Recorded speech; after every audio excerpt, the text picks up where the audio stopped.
Herkese merhaba, kanalıma hoş geldiniz. Yepyeni bir video ile yine sizlerleyiz. Ünlü oyuncu Yağmur Yüksel Instagram hesabında renkli anların fotoğraflarını paylaştı. Gönderi sosyal medyada büyük ilgi gördü ve birçok beğeni ve yorum aldı. Kan Çiçekleri dizisinin genç yıldızı Yağmur Yüksel Instagram hesabında hayranlarıyla renkli anlarını paylaştı.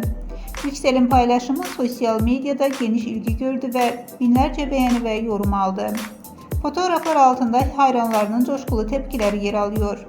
Yağmur Yüksel'in renkli dünyasına dair bu paylaşım takipçileri tarafından büyük beğeni topladı ve sosyal medya platformunda hızla yayıldı.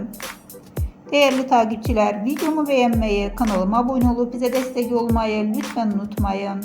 Bir sonraki videoda görüşmek üzere, hoşça kalın.